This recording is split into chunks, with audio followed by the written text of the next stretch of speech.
त्याला ना आम्ही गवना होतो बघा.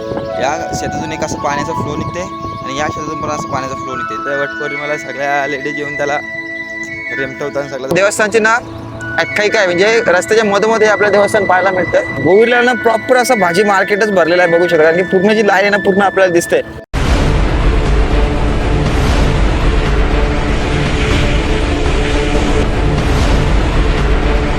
हे guys, good morning, welcome to new blog. So आता आपण कुठे झालं ते काय, आपण तर आपल्या शेतावरती उद्या ना शेत आपल्याला लावायचं आहे, म्हणजे भात लावायचं आहे शेतात. तर ते राप कसे झालेत ते बघायला चाललो मी. जाता आता मस्त असा निसर्गरम्य वातावरणाचा मजा घेत जाऊ आपण तिकडे. आणि आपलं शेत ना या बाजूला असं आहे. इकडं आमचा गेटकडे जायचा रोड आहे, म्हणजे गावाच्या बाहेर जायचा रोड आहे. आणि या साईडला आपलं शेत आहे. तर या साईडला बघूया, इकडं ना खूप मस्त मस्त अशी झाडी वगैरे आपल्याला पाहायला मिळेल. आणि इथे ना पाणी साठतं. तुम्ही बघू शकता हो कसला स्ट्रक्चर बांधलं, तर लंडनच्या ब्रिजला पण फेल करेल असं स्ट्रक्चर आहे. हो असे साईडशी जायचं ह्याच्यावरशी मस्त पाय टाकेत. आणि जर गाडी असेल तर मग याच्यातून जातात. बाकी स्ट्रक्चर तर बघा भाई, डेंजर स्ट्रक्चर आहे या. आणि इथून खरी आता शेतं आमची चालू होतील. आणि असं इथं आपलं गाव संपलं आहे म्हणजे तसा. आणि इथनं अशी शेतांची सुरुवात झाली. आणि तिथे आमचा एक देवसुद्धा आहे, पारधीमंडळ देव. आणि इथे ना आम्ही पावसाची सुरुवात झाली ना की इथं आम्ही गोराची चिंबोऱ्या पकडायला येतो. या शेतात तर जाम भेटतात, पण आता त्यांनी शेत लावला मस्तपैकी. आणि आमचा छोटूसा असा धबधबा आहे. हां, त्याच्यात पण कधी कधी अगोदर लेडीज यायचे इथं कपडे धुवायला. बट आता नाही, आता सगळीकडे पाणी येण्याला तर काही टेन्शन नाही. पण इथं अगोदर यायचे सर्व लेडीज अशा कपडे वगैरे धुवायला. अशा मस्त झाडी झुडपातून जायला लागते मस्त आनंद घेत. आणि हा आमचा वाडाचा झाड. इथं वटपौर्णिमेला सगळ्या लेडीज येऊन त्याला रेमटवतात, सगळं त्याला गुंडून ठेवतात, बुक करून ठेवतात. नवऱ्यांचं स्लॉट त्यांचं बुक करतात इथं. आणि इथून असं गेलो ना की ह्याचे पारंबे वगैरे बघते नाही बघा, कशा ह्याचे पारंबे वगैरे आलेले आहेत मस्त अशा. अगोदर आम्ही इथं रोज यायचो, जेव्हा उन्हाळ्याची सुट्टी असला रोज यायचो इथं झोके घ्यायला. पण आता इथं कोणी येत नाही झोके घ्यायला. एकदम असं ना डरावना वाटते बघा, डरावना, एकदम असं डरावना आहे हा. आणि ही जर भेंडीची तर पानं तुम्ही बघू शकता, हार्ट शेपवाली ही भेंडीची पानं आहेत. हा का, ते आपल्याला लागतात ना कधी कधी अशी, ती आहे ती भेंडीची पानं खूप आहेत आमच्याकडं. आणि असा समोर नजारा. आता इथून बाहेर पडलो एकदम अशी गल्लीतून असा. या साईडला आपली समोरला इथं विहीर आहे. आणि हा जो मोठा जो आंबा आहे ना, तो इथं ना खूप आंबे येतात का. या आंब्याला एकच आंबा आम्हाला पूर्ण सीझनभर पुरतं, एवढे आंबे येतात त्या आंब्याला. आणि झाडं बघा मस्तच असं लुक वाटतं इथं. हे चिंच वगैरे अगोदर आम्ही तर असंच इथं या अशी लाईनीत झाडं आहेत. आणि या शेतात पण खूप मच्छी असते. आता ना बहुतेक जण अशी शेती अशी ना अर्धे लावत नाहीत बघा, ती अशी मध्ये अशी घाण झालेली आहे. सो जे लावतात त्यांचे स्वच्छ आहेत, जे नाही लावत त्यांची घाण झालेली आहे. आणि आता एवढा गवत झालं ना, गवत पण आता खूप वाढलं आहे. तर आता डोफ्यावर एवढं असं गवत झालेलं आहे. आणि याच गवतातून आता आपल्याला जायचं आहे. आणि इथं सापं पण मोठी असतात विहिरीजवळ, कारण की इथं नेहमी गवत असतो ना ओलाव्यामुळं. सो इथून जपून जायला लागतं आहे. आता सर्व कांड्यांवरती ना असं चिखल झालेला आहे. सो जपून जायला लागतं, तर पडायचं वगैरे. आणि असा व्ह्यू आहे आमच्याकडं. इथे विहीर आहे समोर आपली. आणि अशी विहिरीच्या पाठीमागे आपल्याला झाडं पाहायला मिळतात. तिकडे सुद्धा खूप मोठे मोठे आंबे आहेत. तिकडे मोठ्या आंब्यांची अशी झाडं आहेत. इकडे असे बघू शकता सर्वांची अशी शेताशी लावून झालेले आहेत. बघू शकता खूप सुंदर असं वाटतंय. आणि हा आपला छोटासा असा खोसा आहे, हा अजून आपला लावला नाही बघा. बाकीचे ना सगळ्यांची अशी खोसं लावून झाले, सर्व जे शेताशी लावून झाले आहेत त्यांचं तर आव्हान खूप आलं आहे. तर हा आपला खोसा आहे, हा अजून आपण लावला नाही बघा. बाकीच्या आपला कसं आहे का, नेहमीचं ब्रीद वाक्य आहे, लेट तो शेट. त्याच्यामुळे अजून आपला लावून नाही झाला.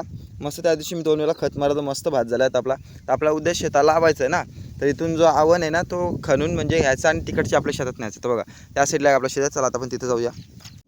हे बघा आपला हा शेत आहे, सर्वांची अशी लावून झालं. आजूबाजूची कोणाचंच शेत नाही रिकामा राहिला, सर्वांचा राहिला. आणि आता आपला उद्या, कारण की आपला आव्हान आहे ना तो मस्त झाला. आपण वाट बघत होतो तो प्रॉपर होण्याची. काही अगोदरच असं लावून ठेवलं होता की थोडंसं असं लहान असताना, पण आपला आता प्रॉपर आव्हान झालेलं आहे हा. सो आता आपण लावूया. बघा किती हे ना टोटल 16 राब केलेले आहेत. 16 राब, अर्धे मोठे आहेत असे, अर्धे काही छोटे छोटे आहेत. याला मी ना टोटल आपण याला 3 वेळा खत मारलं आहे राबांना, त्यामुळे एवढे असे मस्त राब आलेत आपले. सो आता उद्या पूर्ण आपलं शेत आहे ना तर असं मस्त रंगून जाईल, हिरवागार होऊन जाईल. सो खूप छान वाटेल, कारण की आपलं नेहमी लेटच लावतो आणि आपला भातसुद्धा छान होतो नेहमीच.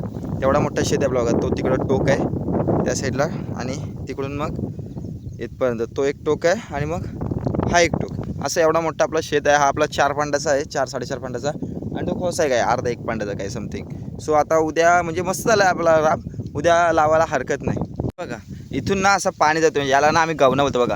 या शेतातून एक असं पाण्याचा फ्लो निघते आणि या शेतातून पण असं पाण्याचा फ्लो निघते, दोन्ही असं एकत्र होतात आणि मग या शेतात जातात. कसं होतं माहिती का, ही आहे ना ही बाजू जी वरची बाजू आहे, सो इकडचा तो पाणी आहे ना तो असं उत्तराच्या साईडला येतो आणि मग इकडून पाणी तो असा मग या शेतातून त्या शेतातून असं पुढे तो असं पुढे जात मग तो तिकडे जातो.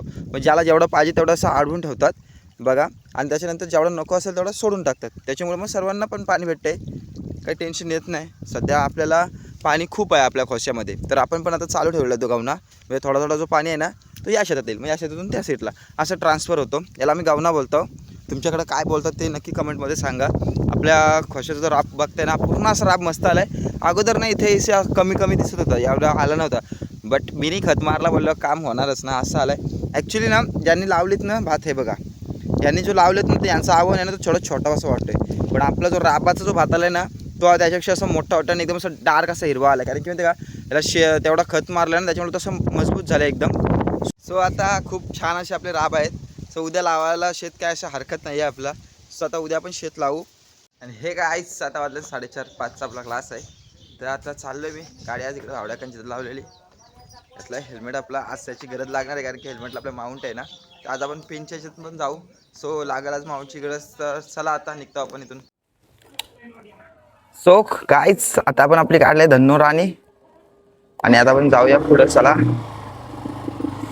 आज प्रोग्रामिंगचा लेक्चर ठेवलाय, मजा येईल आज, कारण की 1 तासाचंच आहे, कारण की नाहीतर प्रोग्रामिंगचा लेक्चर ना जास्त वेळ असतो, तुला कंटाळा येतो थोडासा. 1 तास असलं जरा बरं वाटतंय.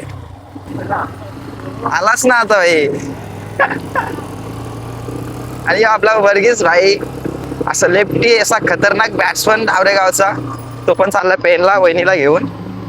आणि आमचं हे कष्ट कधी बंद होतील मला माहितीच नाही, कारण की बेकार अशातून गाड्यांची खूप वाट लागते. बेकार कंडिशन झाले तर सध्या तरी आमची. असू दे, काय बोलायचं नाही, मस्त एन्जॉय करायचा, एन्जॉय खड्ड्याचा. बघा रस्त्यात न राहिला पहिली गोष्ट आमचा, वरची लेअर तर सर्व गेले रस्त्याचे. खालचा रस्ता असं जुना होता तो दिसतोय डायरेक्ट. बघा काहीच राहिलं नाही पाहिजे. काय बघा, ओ माय, सगळी बेकार कंडिशन झाली आमची.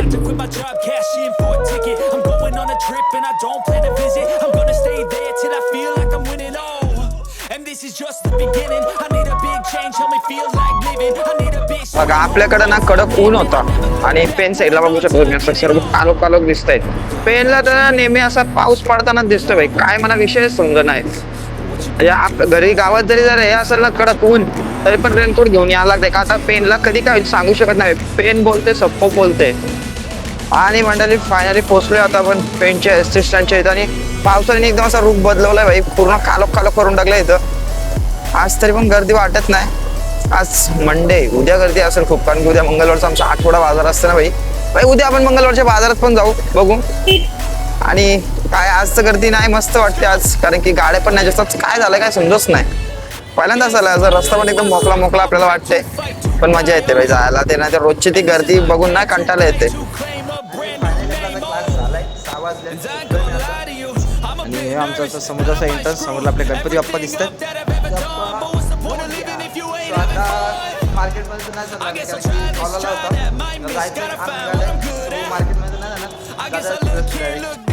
आणि आता आपण आलो इरवाडी गावाच्या इथं. बघू शकता कशी दुकान असं साईडला लावली. इथं आमच्या भाजी वगैरे मिळतात. आमचे जे गाववाले आहेत सर्व, त्यांची सर्व दुकान आहेत. तुम्हाला सर्व प्रकारचे जसे गावठी वगैरे इथं भाजी मिळून दिले बघा. तिथे असं भरलेलं असं दुकान पाहायला मिळते आपल्या मावांचा. इथं सुद्धा आपल्याला चिंबोऱ्या पाहायला मिळतात. आणि आमच्या एरवाडीचा जागृत असं देवस्थान भाई, या देवस्थानची ना काही काय म्हणजे रस्त्याच्या मधोमध आपलं देवस्थान पाहायला मिळतं.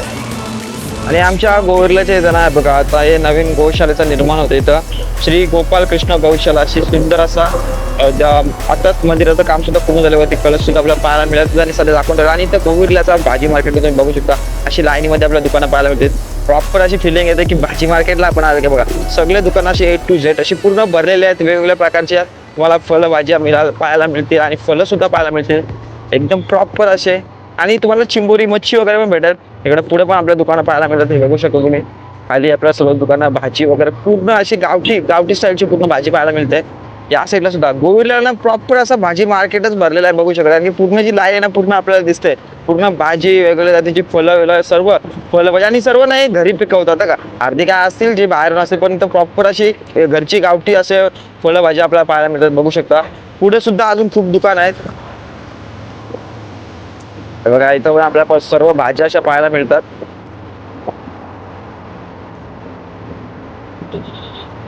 आणि हा एक शेवटचं दुकान म्हणजे आता इथं आता सर्व एंड झाला आहे.